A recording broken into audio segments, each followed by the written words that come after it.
Good afternoon, everybody, and welcome to the meeting of the Corporate Parenting Committee.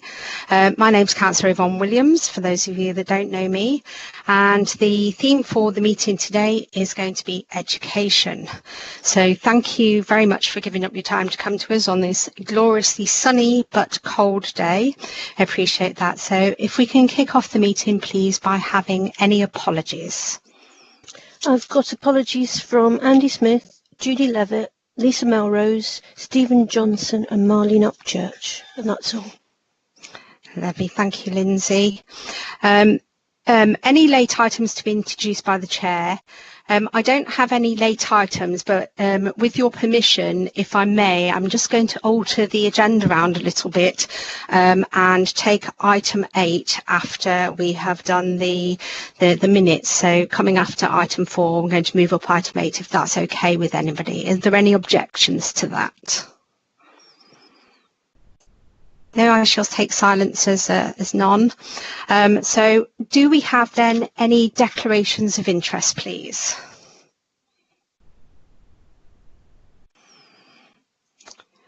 No, lovely. If I can then take us to the minutes of the last meeting. Let me just pull them up myself, if you can bear with me for a second. So the minutes of the last meeting held on the 16th of February. I'm going to take them for matters of accuracy first. Please to jump in. I can't see anybody at the moment because I'm looking at the documents, so please do use your voices should you have anything you wish to raise. So if we take page 1, please. Page 2.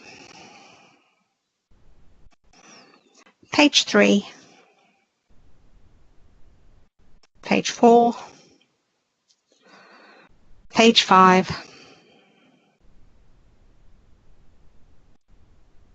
page 6, 7, 8. Chair, can I jump in on page 8? Of course, Steve. Just one slight amendment. Towards the bottom, it refers to 2012, and I think it should be 2021 for accuracy. Ah, well spotted. Thank you very much. Lovely. Thanks, Steve. Should get that amended. Yes, page noted. Thank you, Lindsay. Page 9. And the final page, page 10. Okay, so in terms of matters arising then, in terms of the actions, are there any action points that are in the agenda, the minutes, sorry, that aren't covered on the agenda that anybody would like to raise? No? Are you all happy then for me to sign those off as a true and accurate record? Yep. Okay, that's lovely. Thank you very much, guys. So if I can now hand over then to Katie for take item 8. Katie, please. Hi, and thank you, the Chair, for bringing this item forward. I wanted to respond to item number 8 on the agenda. So it's a response to the open letter from the National Independent Visitors Network. The letter was received by the lead member in February 2020, and it's highlighting the work of the independent visitors. The Council has a statutory duty to provide advocacy services for looked after children making complaints, and also to appoint independent visitors. In Derby, this service is called the Children's Rights Service, and it's delivered by Change, Grow, Live, also known as CGL. So I just wanted to give a verbal update on the summary responses to the questions posed in the letter. An annual report of the services will be presented at a future Corporate Parenting Committee, and I think it's due at the next meeting in its annual cycle from CGL. So in terms of, there's a number of questions that I'll just go through and give a verbal update of the responses, and then if you've got any queries, I can answer your questions. So question 1 was around the duty that was imposed by the Children's Act in 1989 and then expanded in the Children and Young Persons Act in 2008 for the provision of independent visitors for children who are looked after. So the question was asking, does our LA have an IV provision, and if not, are we aware of the reasons for this? So I'd like to just say yes, Derby City Council has commissioned and contracted services with Change, Grow, Live, and this delivers independent visitors, and as I said before, the name of the contract is the Children's Rights Services. Question 2 is around campaigning to achieve a minimum of 10% access rate to eligible children nationwide as an adequate resource, and they're hoping that we're joined with them to support the Right Friend campaign vision, access to and resourcing of IV services, because it varies across the countries and impacts on capacity to achieve this vision. So in terms of the question they were asking was around, are we aware of the percentage of our eligible children in care that are matched with an IV? So as of the 31st of December 2020, Derby City Council had 635 children in care, and 39 at that point were matched with an IV. So that looks around 6%. So in terms of coming back at future corporate parenting, I will work with Change, Grow, Live to look at that percentage compared to the 10%, so we can report that back. In terms of then moving on, it's asking, are we aware of the value of this service as given to us as corporate parenting? And in terms of yes, Change, Grow, Live provide at least quarterly feedback, including case studies and direct feedback from the young people on the service. CGL in February 2021 also presented to our social care teams on the offer of the Children's Rights Service, including independent visitors, and this included feedback directly from children and young people on the value of the service as well. That will also be shared as part of their annual report. So question 3 was around our panel or committee members and our Children in Care Council knowing everything they should about independent visitors and their entitlement. And in terms of the response to that from Derby City Council is an annual report is discussed at the Corporate Parenting Committee and is due at the next meeting, where independent visitor and independent visitor entitlement are covered. CGL attend the Children in Care meeting in October 2020 to discuss their offer, and information will be provided in their next communications as well. So in terms of moving on to question 4, who is running your scheme and is this provision working well? So in terms of our response is our independent visitor scheme is commissioned and contracted service with Change, Grow, Live and are delivering on targets. As I say, this is reviewed quarterly as well. Moving on to question 5, is this independent visitors provision on your panel committee agenda at least once a year? So in response to that, as I said, yes, it's an annual feedback from Change, Grow, Live and also an annual report as well, with an opportunity to ask further questions on that. In addition to that, we also ask the service manager to attend so she can ask direct questions. Moving on to question 6, do you have an action plan to ensure that your independent visitor service in your areas run well, adequately funded and has sufficient capacity to ensure no children miss out? So as I say, yeah, this is a contracted and commissioned service with quarterly reviews, which includes reviewing the action plan, outputs and outcomes to ensure sufficient capacity. We discuss referrals, volunteer recruitment and matching to ensure that the contract is being delivered to make sure children have access to an IV. And the final question was around the campaign objective is to extend statutory provision of IV beyond 18 to 25 years to reduce social isolation and to build a positive pathway to independent adulthood. There are many examples of good practice of this as well. So the question they were asking were, are we aware of an IV offer to care leavers in your LA? So what I've asked is to work with our current provider to look at this specifically for the next corporate parenting meeting. So there will be an element that we will be looking at the support to care leavers going forward. That's okay. So they were the questions covered and they were the responses. I just wanted to make sure that the open letter that we had shared those responses with you. And if anybody's got any questions, I'd be happy to answer them. Oh, I think you're on mute. Muted myself. Yes, I did. Thank you very much, Katie. And before I open up to the floor, I'd just like to say thank you for that and for answering those questions. So I think in terms of sort of a little bit more further work that might have been raised through those questions, I think I've got 2 points noted. One, to have a look at the percentage matched and see if there's any room for improvement there to match their they're looking at 10%, I understand. And then also to work, as you just said, about with our care leavers team to see what we can do there. But again, that'll be coming to the next meeting. So those were the 2 sort of points that I had gained from that. Are there any questions from the floor? Sue-Ann? Thank you, Chair. I just wanted to come back on the percentage. I think we probably need to do a little bit of work maybe around some of those babies that potentially would not necessarily benefit from an independent visitor as such, and we need to consider that potentially those newborn babies, etc., who are in court proceedings, of which we've got about 100 of them, do have a children's guardian.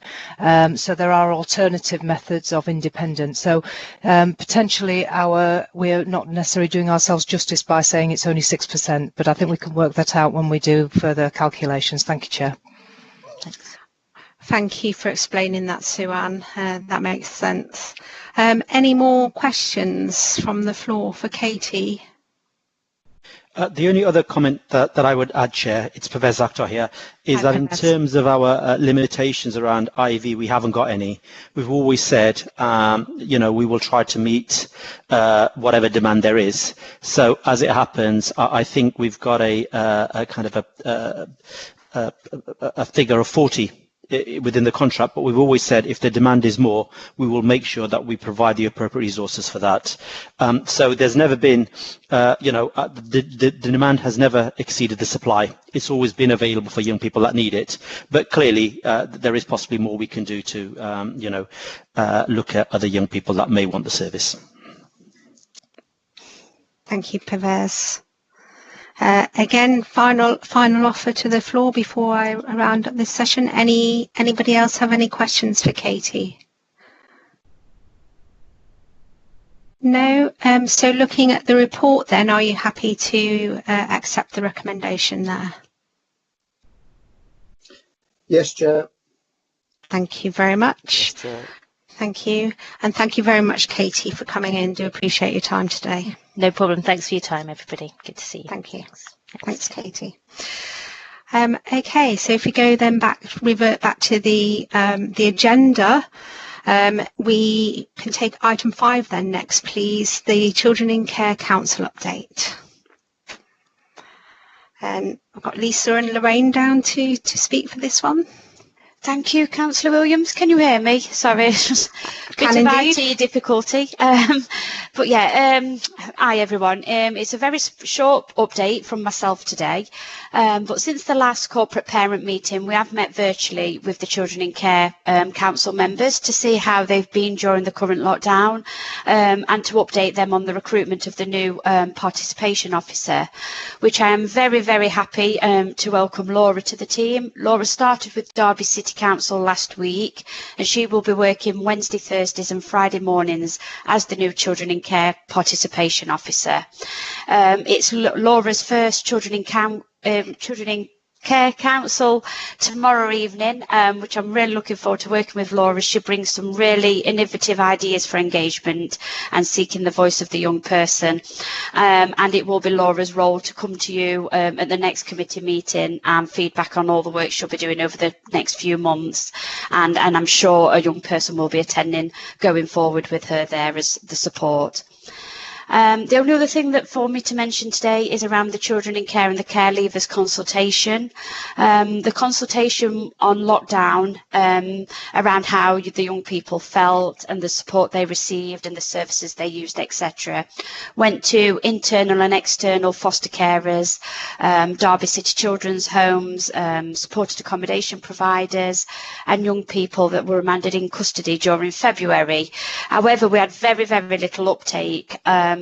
So we extended the deadline to the 31st of March, encouraged staff and our providers and everyone to, and foster carers to encourage that uptake, really to gather their views and the thoughts, which are vital. So we should be receiving the responses from the consultation this week. Therefore, we'll be able to update the committee at the next meeting regarding the outcomes and the feedback from the young people and how we've been able to take their views forward and embed within our services to make our services much better going forward, should that be needed. But from myself, that's all I really had to update the committee today, without anybody's got any questions for me. Thank you, Councillor Williams. Thanks, Lorraine. First of all, thank you for presenting that, and we welcome Laura into the fold. Looking forward to working with her.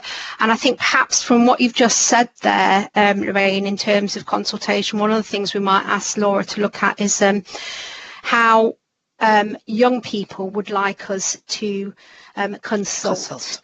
Yes, definitely. Because I think I know this comes up quite regularly, and we've tried various methods of consultation over the years, but things change really rapidly, don't they? Particularly with the IT and what's used by young people, what isn't. I think that could potentially be something that Laura could look at in terms of working with our young people to find out how they would like to engage, rather than us saying this is what we want you to do. So if you could pass that on for me, Lorraine, I really would appreciate that. Any questions for Lorraine on the report there? No. Okay, if you could please also tell Laura that we look forward to meeting her, and our young people coming back to the meetings and being supported by her. We really do value their input, because they have the best questions, and they are the most amazing in terms of making sure that we are doing it appropriately, what we should be doing. So thank you very much, Lorraine. Appreciate that. We certainly will. And like I say, once Laura's there to support, I'll make sure they both attend the following meetings. Thank you very much, Lorraine. So in terms of that report, is everybody happy to accept that recommendation? Yeah. Yes, Chair. Excellent. Thank you very much. Right. The next item on the report, then, I'm going to hand over to Graham for the report on the work of the virtual school for looked after children. Graham. Great. Thank you very much, Chair. Good to see everyone virtually this afternoon. At this point, I think Lindsay's going to put up a slide, or going to share a slide, and I'm going to basically just talk to that one slide, but at the same time run through the report. It's usually a report with lots of graphs and figures in it, but it's very different this year, because, as you will all know, the exams and assessments in 2019-20 were cancelled due to COVID.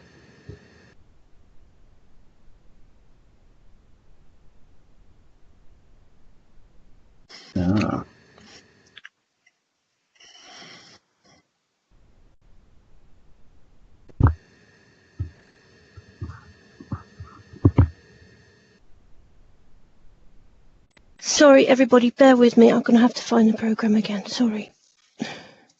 No problem, Lindsay.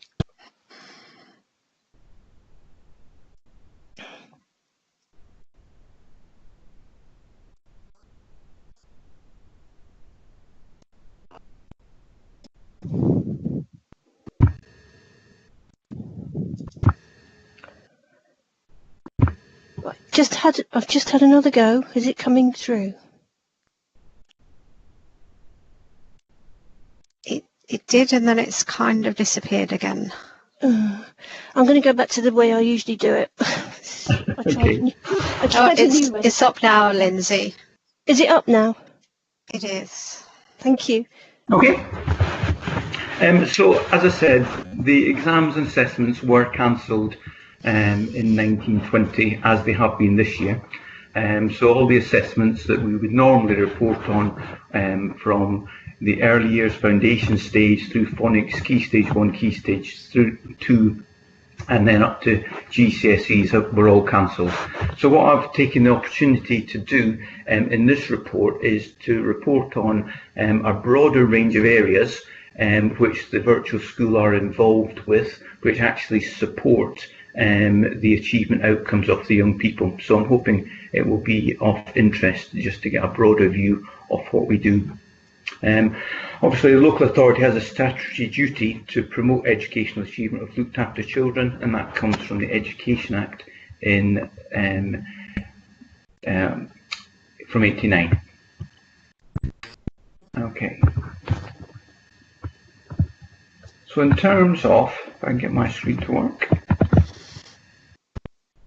In terms of the role of the virtual school, we do have three main core functions, and that is to monitor and track the educational progress and achievement of every looked after child that Derby City has responsibility for. The second function is to support and challenge school settings and professionals where we feel that the provision isn't good enough or where aspirations are not high enough. And then the third core function is to promote an inclusion and equality of access for looked after children, and that generally comes by looking to raise attendance levels in schools and also reducing exclusions. So we are made up of a network of professionals, so I have a virtual school team which I will come on to in a minute, but we also commission a range of other staff with specific expertise. And vital to our role is working alongside schools, our social care colleagues and carers to make sure that our young people access the education that they deserve. So in terms of the virtual school team, myself, I'm the virtual school head teacher. I have a team of specialist education officers, so I've got 3.5 full-time equivalent members of staff who work as part of the virtual school team. I have a part-time admin assistant and a full-time apprentice who has progressed from our level 2 and is now doing level 3 apprenticeship. Other staff that we commission our education psychology service, speech and language specialists, mentors, some teaching staff and some teaching assistant staff, and I'll say a bit more later the roles that they have and what we commission them for. I think over the last couple of years what we've done is we have aligned our education officers in the virtual school team, and we've given them a caseload which has been aligned to the social care teams that we have in the city, and that's been a real bonus in terms of that relationship with social care colleagues, and has brought a great benefit in terms of social care knowing what and who the virtual school team are and what we can do to support. And also it gives us a clear link with social care and the working of social workers who work with the children. So some of the specific activities that we do,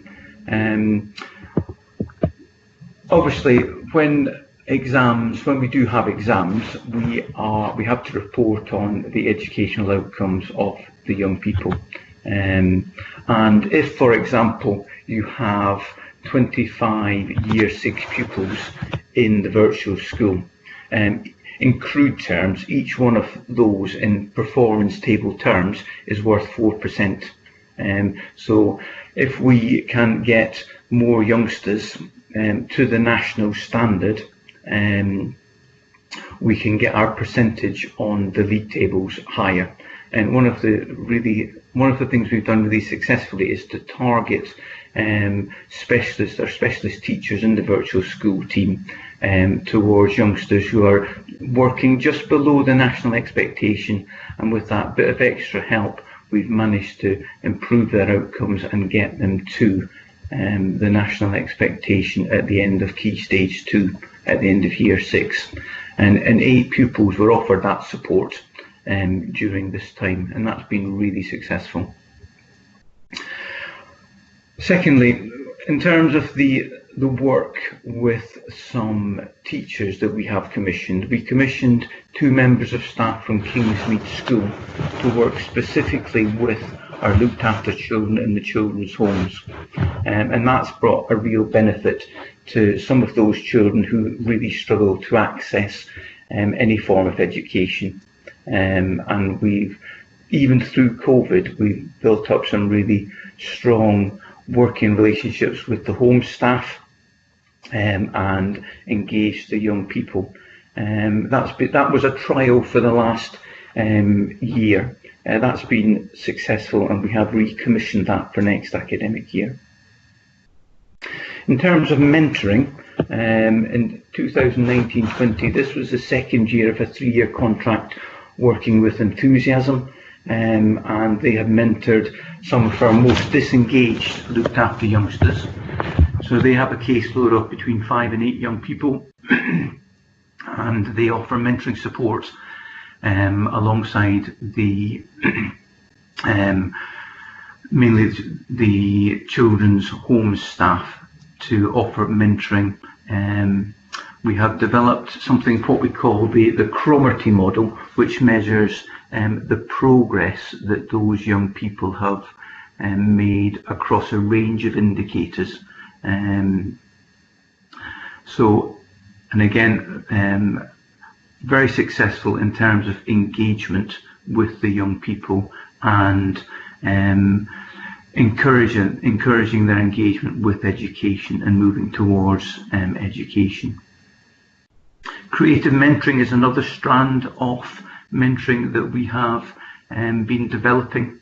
So any looked after youngster who has an interest in the creative arts, whether that be music, dance, the theatre, and we've got very strong working relationships with the Derby Cultural Education Partnership, which is led by Derby Theatre, and we have access to a lot of creatives who will offer up to 6-week blocks of mentoring support for our young people. And again, really successful. It's been really encouraging to see young people develop in their skills and their confidence through that programme. Looking at speech and language, one of the things that we recognised or have increasingly recognised is we have youngsters coming onto the role of the virtual school, so coming into care, who are in years 4, 5 and 6 in primary school. But when we have done the initial assessments on them and baseline their literacy skills, they're working at early years or year 1 levels. So we've had to put in some specialist teaching support to improve their literacy skills and to make really rapid progress. Because obviously if a youngster doesn't know their letters or their initial sounds or can't read very well, they have great difficulty in accessing any of the curriculum in school. So we have commissioned a specialist teacher, and it's been so successful. We've actually last week just talked to another specialist teacher who is going to come on board to add capacity to that. In terms of the education psychology service, we've worked with colleagues generally to support the staff who are working alongside or around our young people. So they go into schools and they support the staff team who are supporting the young person on a day-to-day basis. And again, what we've done with the education psychology staff, we have aligned those to the education support officers in my team, and it's the education support officers in conjunction with the education psychologists who identify the young people and the staff working around the young people for that support. In terms of a very bespoke piece of work, this is Seguridad, which is Spanish for security or safety. We worked and commissioned an organisation called Touchbase to do a very in-depth piece of work with a girl in one of the children's homes who was really struggling in school and really struggling in the care home setting because of the trauma and attachment difficulties that she had. So what the lady from Touchbase did was she went right back to when that young girl was born, and she mapped the life of that young person. And when the piece of work was started, I think she was 13 or 14. So we created a very in-depth fact file of this young person's life, and what that was quite illuminating for all the staff who were working with that child, because what it demonstrated was that this young person had had 48 traumatic experiences or losses in her life by the time she was 13, 14. And that really gave a very good picture of the difficulties that she was communicating through her behaviour. As a result of that, the care home staff and the staff in school changed their approach in terms of how they managed her behaviours and how they interpreted her behaviours. So that was a really good piece of work which really looked at how to support that young person. And one of the main recommendations which was implemented through that work was that a key member of staff in the children's home was always on duty. So instead of that young person going to look for attention, that attention was already there from a key member of staff. And the same in school, we employed a teaching assistant in the school so that the young girl knew that that person was always looking out for them. And the really good thing was the attendance of that young person increased from 54% to 83%, which was really, really good. There are always a few wobbles, a few ups and downs, but it has been a very good piece of work. One of the things we've always looked to do is to encourage reading. We used to send out a £10 book voucher once a month so that the youngster could go and purchase a book from a bookstore. But obviously with COVID and the lockdown restrictions, bookstores being closed, we have worked with our procurement colleagues in the council. We have worked with the Amazon procurement account, and we are sending out Amazon vouchers or offering an Amazon voucher to carers and the youngster to pick books which the youngster would like to read. I think one of the real benefits of this has been, because my team administer that, the books that the youngster or the youngsters order, we actually get to see those books now. And certainly during lockdown 3, we've widened the scope of this scheme just to look at purchasing a wider range of education materials as well as books. And that's been really well received by carers and by youngsters, with all the Amazon deliveries that come to the house nowadays.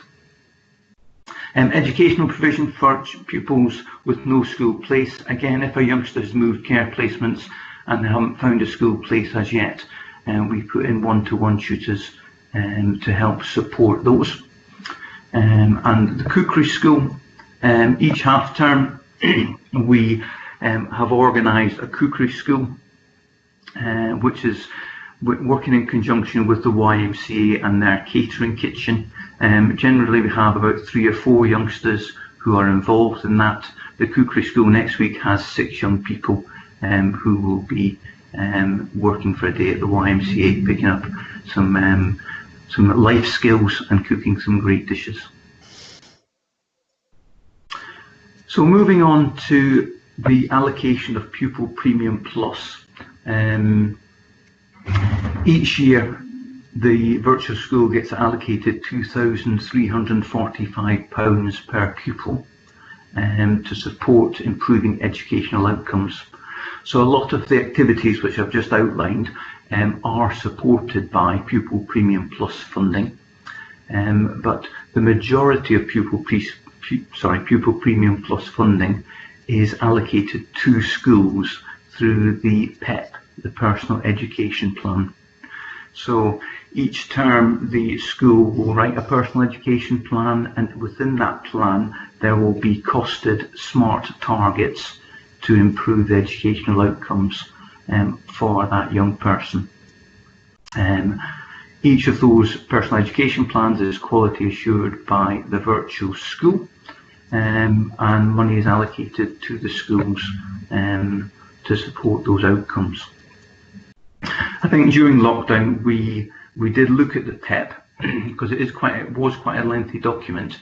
So during lockdown 1 and lockdown 3, we did shorten the PEP to make it easier for schools and social workers to complete. And obviously, like everything nowadays, a lot of those PEP meetings were done virtually through video conferencing. I think that did have benefits in terms of it certainly did reduce travel time and the time staff spent travelling to PEPs. It also meant that the virtual school could get to a lot of PEPs which were much further away. So if the PEP was in Kent or in Wales, it was much easier to log in and access that virtually.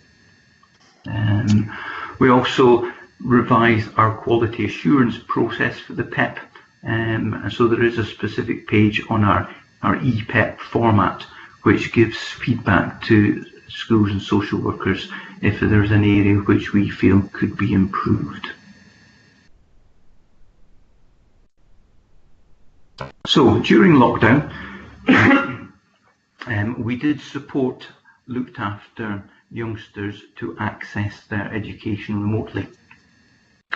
Every looked after youngster, if it's appropriate, was given access to a laptop. If a looked after youngster was in a Derby City school, we allocated them a laptop through the Department for Education scheme. So the local authority was given 1,255 laptops to give out to youngsters who were known to social care. So we worked with social care colleagues and identified those youngsters who needed a laptop and who it was appropriate for a laptop to be given, and we gave those to the schools to give to the young people. If the youngster was out of area, so not in Derby City but somewhere else in the country, we provided a laptop through Pupil Premium Plus funding. Obviously, as per the government guidelines, looked after youngsters were encouraged to go to school. This was done on a case-by-case basis. So if a youngster was in a home where the carers were shielding or they were vulnerable themselves, we gave permission for the youngster to be at home. It was quite interesting that the youngsters fell into two different camps really. Some youngsters in the virtual school very much thrived being at school. They enjoyed the smaller class sizes, they enjoyed the more individualised attention, they enjoyed the schools not being so busy. Other youngsters thrived being at home because school for them it can be quite uncomfortable, quite threatening, but some youngsters really thrived at home with their carers. So we did look at each young person on a case-by-case basis, working with social care, and we determined very quickly whether a youngster should be in school or not. Other things that we did to support youngsters at home, we bought some licenses for a couple of online programs to support maths and English. One of those was called MathsWhiz and the other one was called Reading Wise. The MathsWhiz was for all of primary, and the Reading Wise was for early years and Year 1 pupils to encourage phonics in their reading. And there's quite a mixed uptake for these. The Maths Whiz was certainly more engaging, and the uptake and usage of the Maths Whiz was much better than Reading Wise. But what we did find was, as schools got themselves up to speed with their own online offers, the actual usage of Maths Whiz and Reading Wise did wane, because the youngsters were online doing what the schools were wanting them to do. So we did attempt those, but we haven't bought licenses, or we haven't continued to buy licenses for those moving forward, because the usage didn't warrant that. For Maths Whiz, we had a couple of family groups who really enjoyed using the Maths Whiz, so we did buy them family licenses. So there are a couple of families with 2 or 3 youngsters in care who are still using Maths Whiz very successfully. If we look at attendance and exclusions, again, meaningful attendance reporting and comparisons, and the same for exclusions, we can't really compare with previous years, so it's not really possible to do that. But just to say that in lockdown 1, we had about 40% of looked after youngsters in school. And by the time we got to lockdown 3, which finished on the 8th of March, we were up to about 65% of looked after youngsters being in school. So I think that's me. It's just a very quick whistle-stop tour of some of the activities the virtual school have been doing. I'm happy to take any questions. Thanks very much, Graham. As always, very in-depth and informative. Thank you. I've actually got quite a number of questions. Oh my word, good. I know, sorry. Before I open up to the floor. So I think my first major question then is issues around there not being any exams either the last year or this year, and how the virtual school has been able to assist and work with our young people into their next steps, whether that's being into further education, transition into secondary school, training or employment. Has that been able to carry on despite there not being exams? Yes, that has carried on. I think with there being no exams, it's been the virtual school didn't want it to appear that we were interfering or having undue fair influence on teachers as they were doing their teacher assessments. I think if we look at certainly the GCSE exams overall, we had some youngsters who benefited from there not being exams, because some of the youngsters in year 11 don't like exams. Some youngsters don't perform very well in exams, and those youngsters did benefit from more of a teacher assessment approach. We also have some youngsters who, because of their circumstances, by the time they get to year 11, because of the anxieties they have over transition, some of the youngsters opt out of school, and if there was exams and they didn't sit the exams, they would have left with nothing, whereas because it was teacher assessed, they still were able to get some exam grades. We certainly worked with Derby College in terms of the transitions for those youngsters, and I think through the PEP process, the transitional work still happened. I think schools were very conscious about transition for the youngsters, and so I think there was a heightened awareness that there was a need for good transition. I know locally in Derby, a lot of the schools, the secondary schools, put on virtual tours for the young people. and all our youngsters were involved in those. So yeah, I think transitions have been well supported. Certainly the transition from year 6 to year 7 has gone very well for the youngsters who are in year 7 now. And I think with the lockdown having eased again, the government are very keen that transition again is very well supported this time round. Thanks, Graham. And I suppose my follow-on question from that then is in terms of is the virtual school able to make use of any of the government funding in terms of catch-up or support that might be needed in place for our young people who may need that extra support?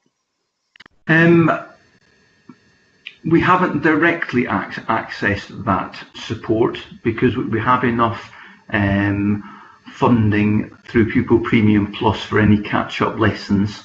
Any youngsters who we feel need that catch-up support are funded through Pupil Premium Plus funding, or the schools have identified that funding and it's funded through the schools generally. Okay, thanks, Graham. I'm sorry, I've got about 6 questions. Sorry. Yeah. My third one was on the successful programme for mentoring that you mentioned with enthusiasm and the progress made there. You mentioned that it was in the 2nd year or 3rd year contract. Yes. Mm-hmm. So what happens next then? Will there be an evaluation of that contract? Will it be extended? What's the next programme if that's having a good outcomes? Yes. So I guess the report was for 1920. So that was the 2nd of 3 years. So we're now in the 3rd of 3 years. Each year, at the end of the year, I get an end of year report from Enthusiasm. And so that's why I know it's been successful. And we look at the Cromarty model and we look at the progress through the Cromarty model that the youngsters have made. So we are currently working with procurement on the next tender spec for the next mentoring programme. So that will go out to open and competitive tendering. I think it's within the next month. I'm working as a deadline date with the contract for the new mentoring programme to be in place by July for a September start. Okay, thank you very much. One of the other things you also mentioned with mentoring was the creative mentoring. Yes. And I think that's a fantastic idea, and in fact our youth mayors has suggested that to me in terms of having a creative hubs here in the city, which is something that I'm looking at. So I'd be really interested to get some more information from you, Graham, about how those creative mentoring have been successful, because it sounds to me like it's been a really successful trial there. And I think that's really interesting to follow up, because our youth mayors are telling us, particularly around mental well-being and support, that the creative industries and creative work has been really something that young people have valued and have been able to work with. Yeah. So I will follow up outside of this meeting with you on that, Graham, because I'm really interested in that. I think one of the examples that we had, one of the very first youngsters who was involved in creative mentoring, he wanted to learn to play the guitar. And he's now playing in a band with his guitar, which I think is just really great in terms of moving someone on and developing them as a person. Sure. Connie, did you want to come in on that point, Connie? Because creative hubs were your idea. Yeah, I literally just put, I'd love to come to a meeting and talk about that too, because like you just said, it would be really helpful with our ideas. I'd be very happy to do that, Connie. Very happy. Yeah. Thank you. Thanks. And I suppose my next question, not question really, I suppose, in terms of the procurement for the Amazon vouchers, again, really pleased with that out of the box thinking and changing and adapting to make sure that our young people are still able to carry on with that reading one. So again, if you can say thank you to the team there for me, because for me, I'm an avid reader and love reading, and so to be able to offer that to our young people, I just think is really, really good. And so my last one then, before I open up to, and Steve, I know is patiently waiting, So during COVID, you mentioned some of the things that we'd learned, particularly around PEPs and the time saved and some of those issues with particularly out of area PEPs. Are we going to make sure that we are flexible in our approach going forward so that we can maybe look at hybrid approaches to how we do that? Because I think if you've learned that we can get more PEPs done and have more people attending meetings, etc., particularly for those out of area, are we going to make sure that those carry on and we don't necessarily step back into the old way of doing things? No, absolutely. Gone are the days when we'll be travelling to Kent for a PEP. Definitely.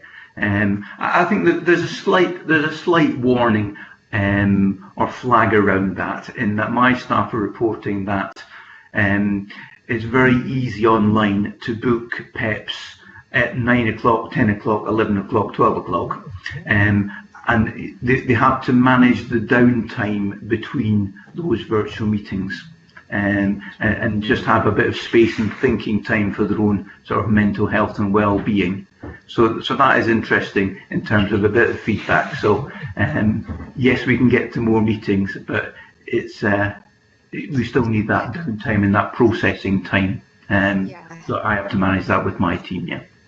No, I think that's something we all need to learn how to manage, Graham. I know I definitely do. So thank you very much for that. Appreciate that. Steve, you've got some questions. Thanks, Chair. Just one. Thanks for all that, Graham. You mentioned the 3 core functions quite rightly, and numbers 1 and 2 in terms of tracking progress, promoting inclusion, etc. Given the difficulties you've mentioned in the report of getting comparative data for obvious reasons, how and when will you be able to set the baseline for comparisons going forward?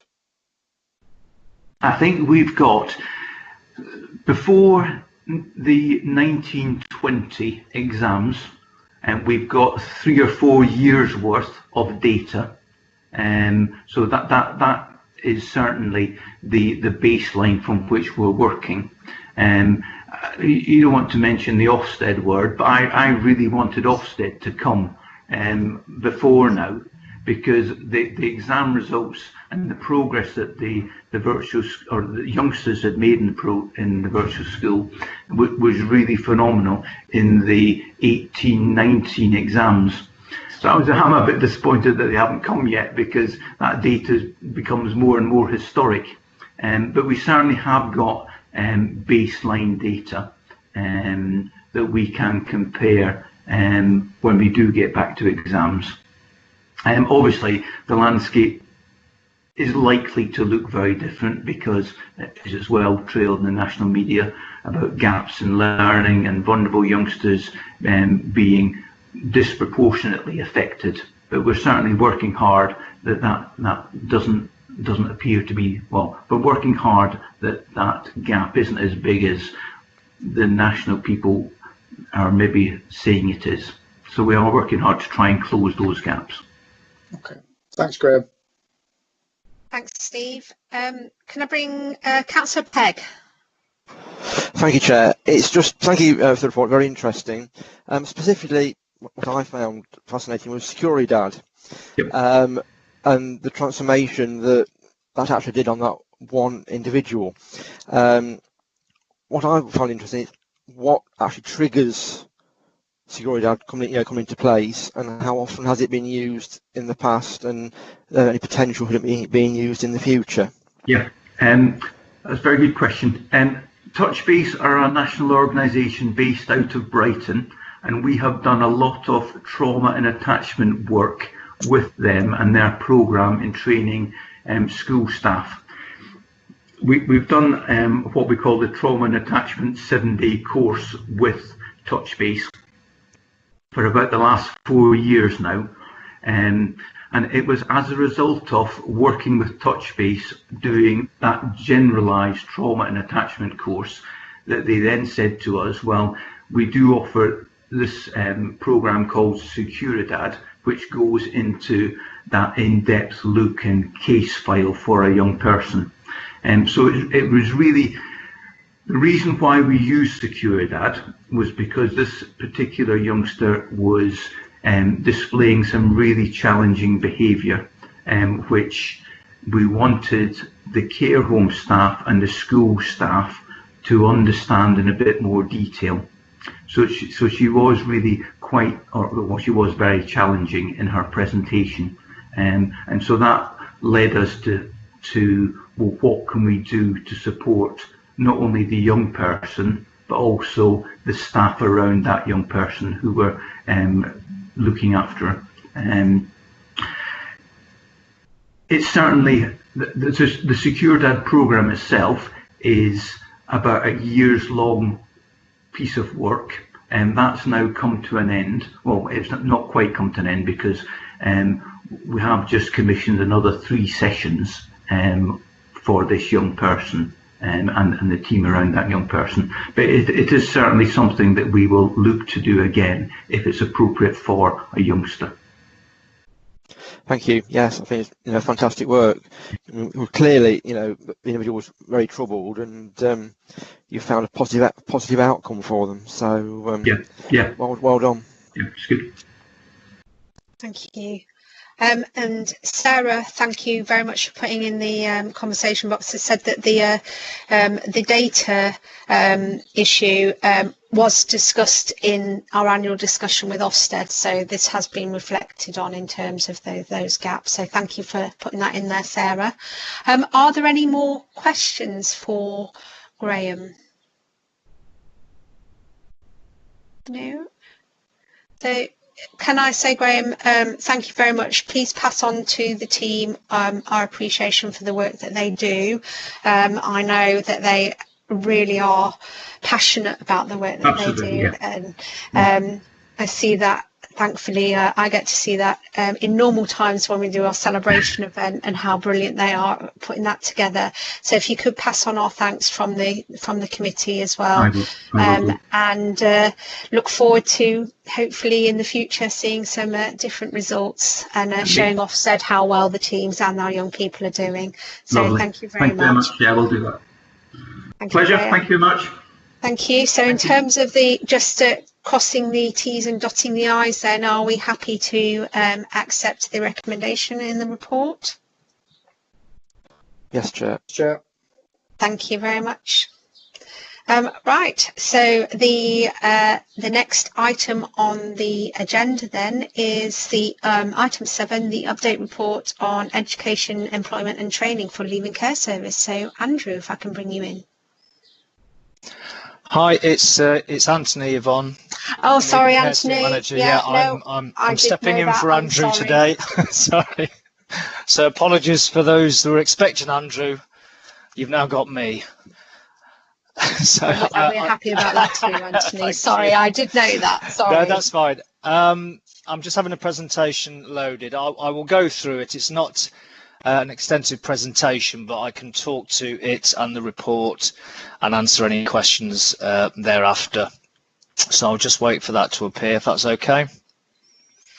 And for those that don't know me, I am Anthony Mains, the Leaving Care Team Manager here in Derby City.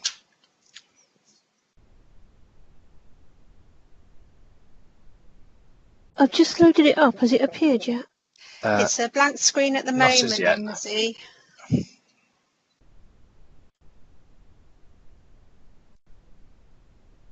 Why is it taking so long?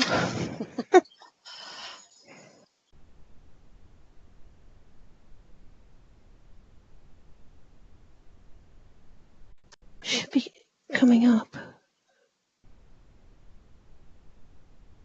Has it appeared? Not yet, Lindsay. Not yet. Do you want me to go back and do it the old-fashioned way? Seems to be the way that's working today, doesn't it, Lindsay? I don't think this is going to come up, is it? I don't loathe to stop it, but I think I'm going to have to.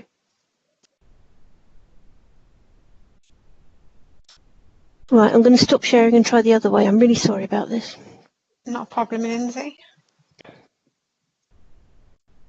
It's not even letting me stop share.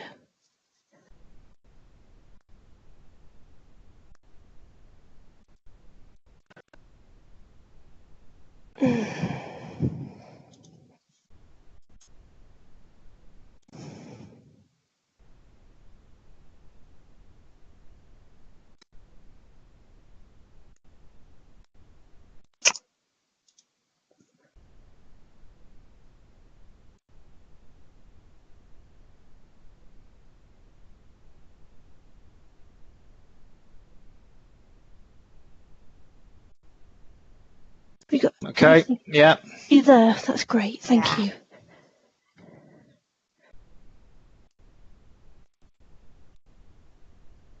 Okay, so can everybody see that then? I can see it, Anthony. Okay. Lovely, Lindsay. So I'll just ask you to go on to the next slide. Second slide, please. Yeah, and I can expand on these as we go along or after, if you so wish. So just the headline data, and this is for all care leavers that are allocated to the Leaving Care team. So it does include some 17-year-olds and some 22, 23 and 24-year-olds. So the current EAT data, those in education, training and employment, is 59.6%. And that figure's been remained fairly constant over the last 12 months, despite the trials and tribulations of COVID-19. It's been in and around that figure. And that's sort of on a par with our statistical neighbours and nationally as well. It ebbs and flows and dips and bobs along the way, but that's sort of where we are. However, we don't think this is good enough as a service. And so we want to improve on this, and I'll explain as to what we are planning to do and what's going to be starting this month over the coming slides. And just as a point of interest, we are currently supporting 15 care leavers still at university, and some have started. It's not easy for them. It's been a challenge, and it's very difficult as well to support them when they're all over the country, but nevertheless, that is on par with national statistics of around about 6% of our cohort. So if you want to go to the next slide, please. Thank you. So some time ago, we used to have an improvement board, a care leavers improvement board, and which covered sort of every aspect of a young person's life. So from education, health, training, accommodation, everything was there, and then we'd get a range of services round the table, and we'd discuss things and how we could improve the offer to care leavers. And that had some successes, but we did find, and we were thinking about this just before COVID actually struck, so this was going to be changing in spring of 2020, but we had to delay it. And what we wanted to do is go for a more themed and focused approach to our development as a service. And so we decided to start with EAT and get all those services that are currently in Derby out there supporting care leavers in one place to create some sort of neat offer, if you like, or an EAT offer. And so we managed to get this started in September, and we've got at least 13 or 14 different agencies. There's going to be more coming on, there's no doubt about that. All in one place, all concentrating on trying to improve the EAT outcomes for our care leavers. And we've got at that time about a hardcore of about 100. It's currently, as of March, it's down at 90, so that's an improvement.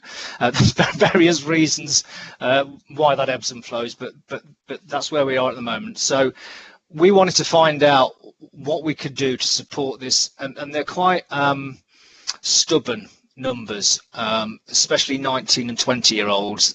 They're the sort of the biggest cohort of our young people who are stubbornly stuck in not in education, training and employment. So this is who we wanted to concentrate on first and see if we could make some real impact and some real change by getting all services working together in one place and going through one process to support these young people. So as I say there, the aim is to start this new service delivery as of April. What the development group have managed to do so far is agree terms of reference, so we all know what we're aiming to do and where we want to get to. We've agreed now on a referral document that my team and the PAs within our service will be filling out for everybody who's NEET and completing them. I'll get onto the details a little bit later. So we've agreed that. We've got the Derby Adult Learning Services have agreed initially to triage those referrals. So the plan is that this referral will go into a central place. They will see what can be sourced by way of a course, additional support, referral onto whatever training provider or course, and if they can't, then that will go out to the rest of the people that are on that development board.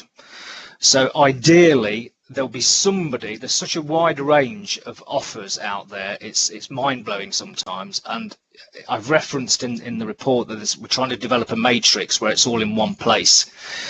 That's a bigger job than I anticipated, but we are getting there. It'll be sorted quickly.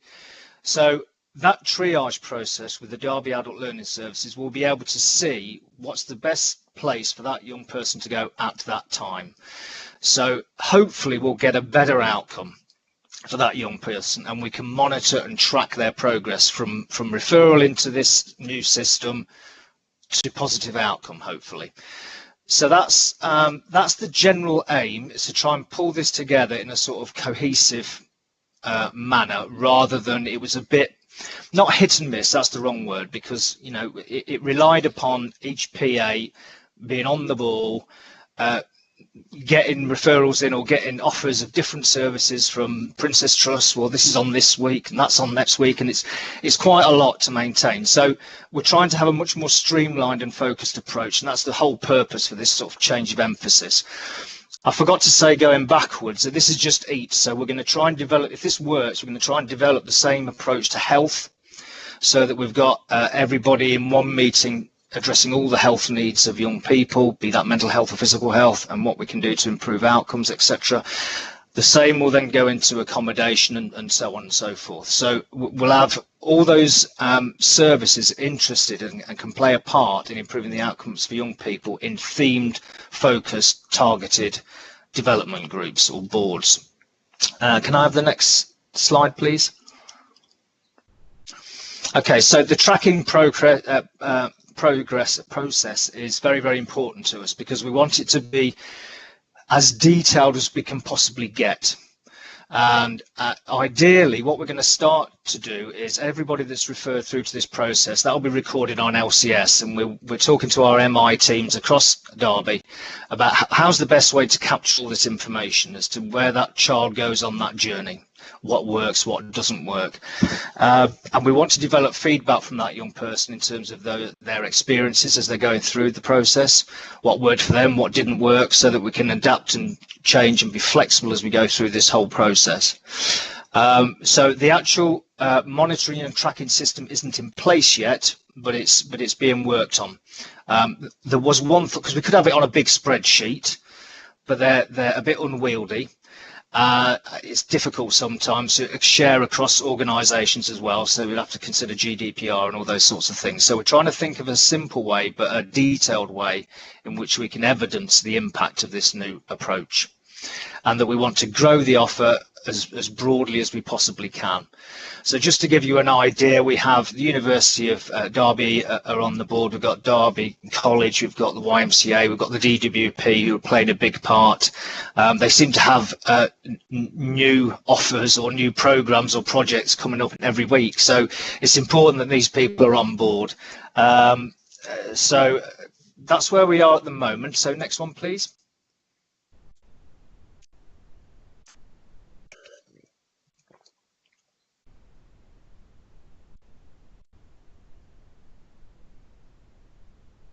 Was that the last one?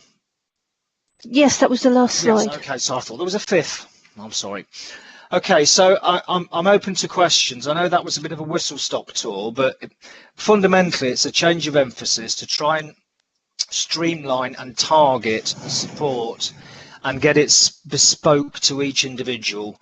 The biggest challenge we're going to get, I can foresee, with our sort of longer term needs, is their willingness to engage, and that's where having this board, because they're going to need to give their consent to share information when we're making a referral to them, because it's going to a central point, so they need to understand that their information that we're sharing may go to another agency who might be able to offer them the particular causal support they need. So that will be a challenge, but I've no doubt that the skills of the PAs will be able to get through that and work with that young person. And then ultimately, this is the route that everybody will go through. So as soon as they become neat, they'll be picked up straight away. The referral will go in. We've got all the information. Right, let's get them into something as soon as we possibly can to avoid any drift and delay in their sort of journey towards a successful career or whatever it is they want to do. Clearly, at this point in time, this can only operate for those kids that live in Derby. For those that are further afield, and just in terms of statistics, of the 90 young people we've got at the moment who are categorised as NEET, 28 are outside of Derby. So the bulk of the young people that are NEETs will be able to access this new process. For those that are outside of Derby, then that's down to the skills and knowledge and experience of the PAs for that young person to make sure they're tapping into support services that are local to them wherever they're living across the country. So I'll leave it there because it's probably easier just to answer questions, Yvonne, if that's okay. Thanks, Anthony. Appreciate that.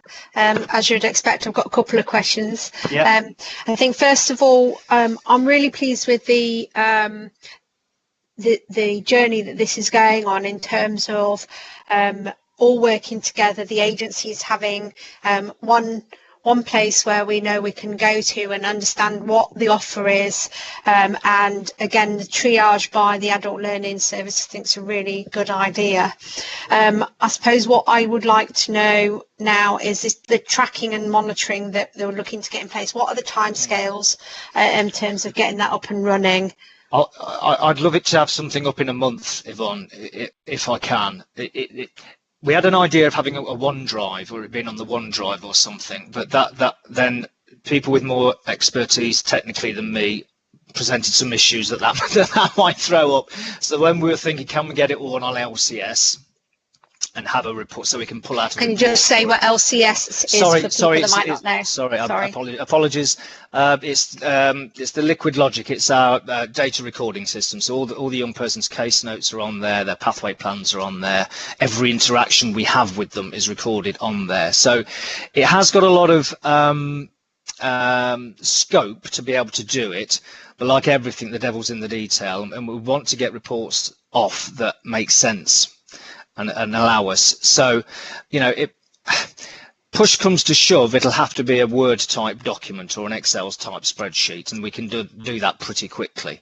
But they need to be monitored then and updated. And the original idea is that each member of the board would be able to update that young person's sort of record at any given point in terms of where they are, because they might move from the YMCA to Derby College to Derby University, for example. So how do we plot that? I mean, we can do that ourselves as PAs and in the Leaving Care Service, and we can have a separate spreadsheet so that at least we've got something to report on while we work out the technicalities. Really, and I know Kate Marsden's been talking to a system that the Derby Adult Learning Service actually have. Yeah. They do use something, but we don't know whether it could be adapted. Do you know what I mean in terms of what we want? We've got high aspirations in terms of what we want it to do. It's actually just, can we get the systems to do that for us? Okay, I think that's without it costing. Yeah, too much. I think that's something that we need to keep an eye on then. And my other question then was around those 28 young people. Yeah. Is there anything that we can do as a committee to help those PAs with understanding what is available in other local authority areas, for example, where our young people might be? Is it worth mapping that out to actually discuss with other corporate parenting committees to say what have you got on offer? I think that's an absolutely fantastic idea, because ideally every local authority has got to have a local offer to their own care leavers. So I know recently that we as a city council, in terms of accommodation, have been more open to supporting other care leavers in terms of council tax, for example. Yeah. So I think that's something that could and should be replicated across the country for every care leaver. No matter where they are, they should be able to access that care leaver offer in the locality. So if there are any, I mean, I can have a conversation with our colleagues in the East Midlands, certainly, because a lot will be in and around Derby, not necessarily Derby city centre itself. So we can talk to Nottingham and Nottinghamshire, and I speak to those Leaving Care Services quite regularly. So we can, and I think there's a meeting coming up this month actually with my colleagues from across the East Midlands. So I can raise it at that point and say, look, how do you feel about if we've got an offer in Derby, you've got one in Nottinghamshire, can it be reciprocated in terms of our young people accessing it? It's an excellent idea. Okay, brilliant. I know we're doing very similar work across fostering, across adoption, all those sorts of issues. So I think this is the next step in terms of that. And Sue-Ann's just put that the matter can be raised via the DCS regionally. So again, Sue-Ann, thank you very much for that. Lindsay, could we put that down as a recommendation, if that's okay with everybody, to have a look at perhaps what the local offer to our out of area care leavers is, and perhaps for me to write to those areas where those 28 young people are, to the corporate parenting committees there, to say, is there something that we can do in terms of cooperation, and to raise it as a profile for corporate parenting committees across the area. Yeah. Would that be okay with everybody in terms of a further recommendation there? Yeah. Yeah, excellent. I'd just like to add, I forgot to say that clearly we've done so well with our DCC apprenticeships as well pre-COVID. We'd had some successes there, and obviously there's been very little activity around apprenticeships per se, but that will be pulled into this new process. I mean, Tanya Hayes on our board, so that will be right at the front of the offer we want to create for our care leavers. That's fantastic. Thank you, Anthony. Can I open up to any questions for Anthony from the floor? No? Are you happy then to accept the recommendations with that added extra one on? Yes, Chair. Yeah. Again, thank you, Anthony. And if you can pass on our thanks to the PAs and the rest of the team for us. I will do. Appreciate that. Thank you. Many thanks. Thank you. Thanks, Anthony. Bye. Bye. Right, so let's have a look where we are. So we've done item 8. So item 9, Sarah. Thank you, Chair. I think I've also got a couple of slides just to bring out key points from the report. Lindsay, I'm sorry to ask again. No, I'm just loading it up. There you go. You should see it. It popped up and disappeared. Oh, has it come back again? No. I'll try again.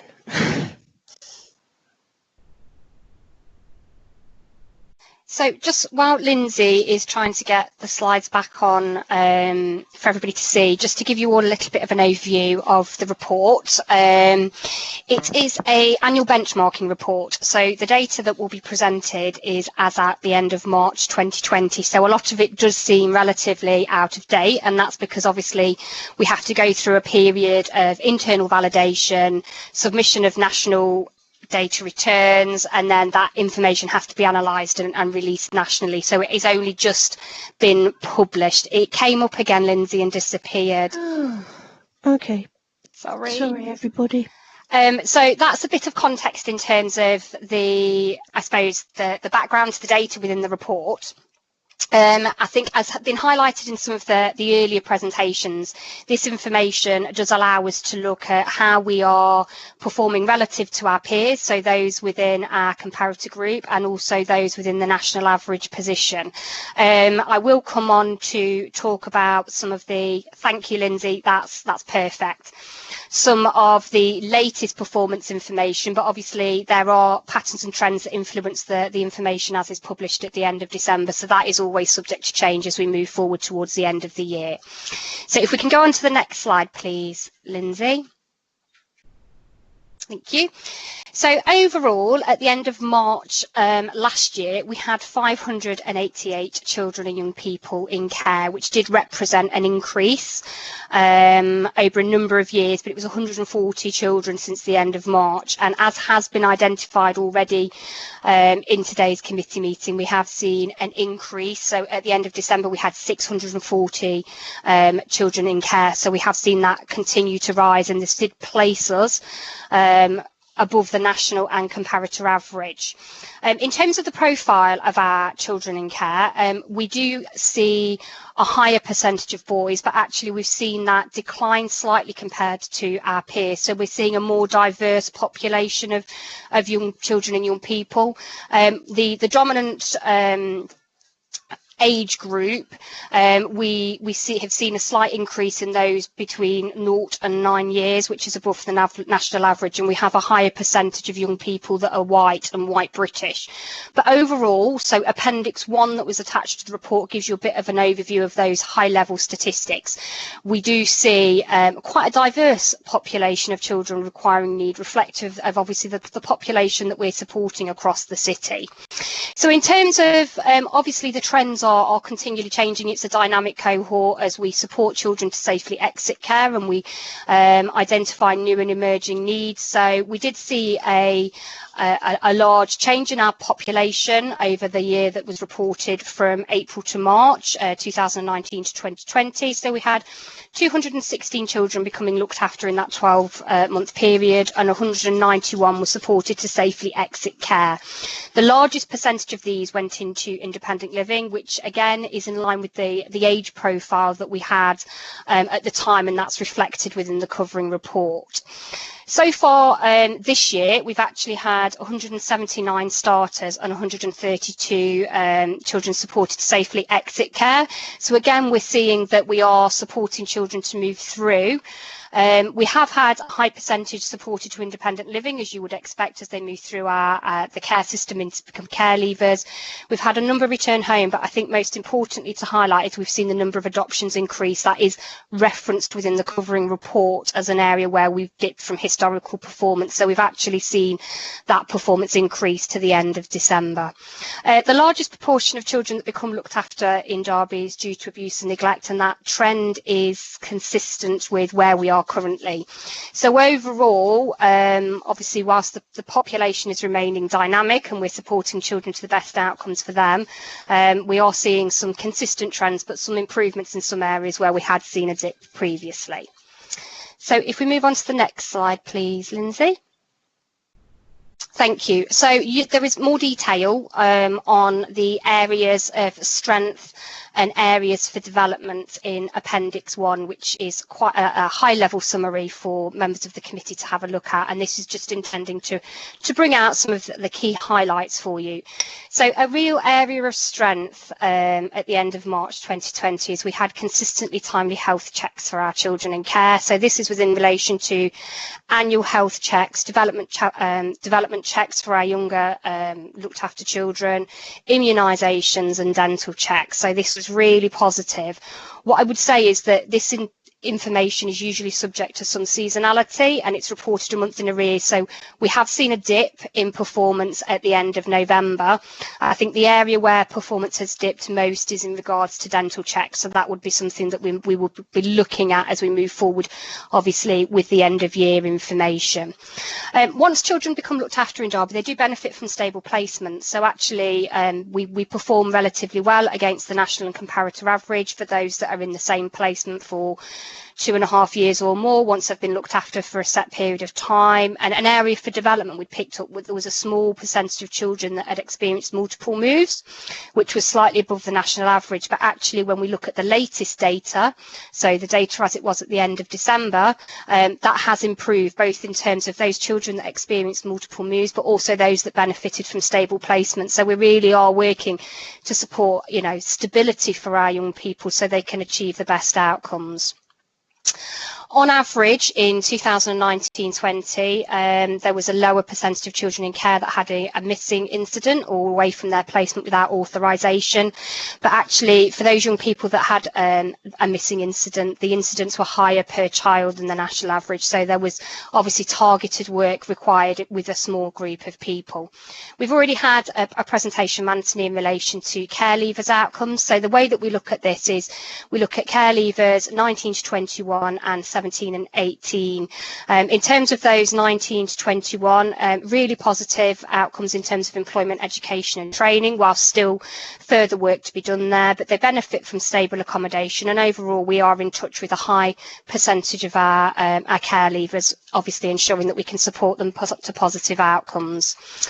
We did see in the year ending March 2020 an above average offending rates for Derby's children in care. So this is those that are aged 10 to 17 years. What I would say is that overall the numbers are very small, so it can be quite significantly influenced by a small increase, because obviously you're comparing small numbers that carry a higher percentage rate. However, there is work that has reduced and is reducing for this year, and we are seeing continued evidence of the impact of our Concordat, and we've done some work to actually analyse and understand that further.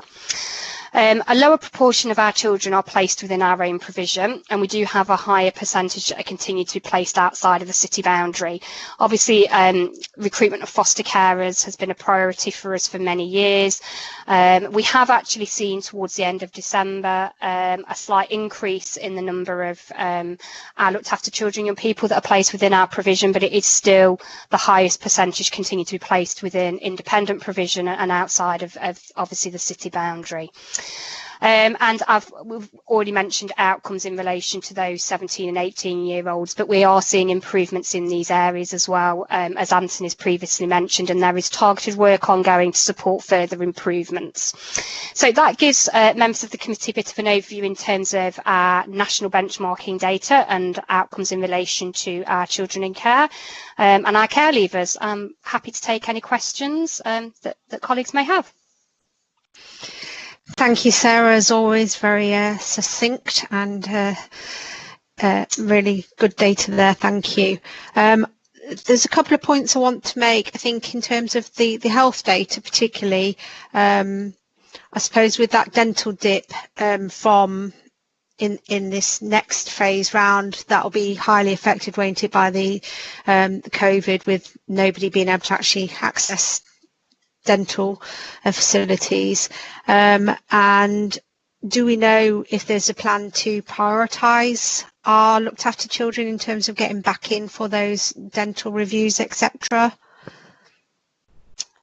I think, is Heather on the call? I think Heather may be best placed to answer that one. Yes, I am. Yeah, can you hear me okay? Yes, Heather, can hear you. Oh, okay, yeah. Yeah, we've have been very much supported by NHS England, and there has been a recent letter that NHS England have supported to give to social workers and foster carers. So if they're having difficulty registering a child, then they can take this letter, and it just really it sort of indicates the prioritisation that we should have for our children in care. Personally, I've also had quite a lot of conversations with specific dental practices where we've had difficulty registering children, usually to a very successful outcome that they have registered the children. I think some of it has just been the reception kind of, or on the phone, and foster carers have been said, no, our books aren't open, and generally they haven't been open, but I have managed to negotiate for our looked after children.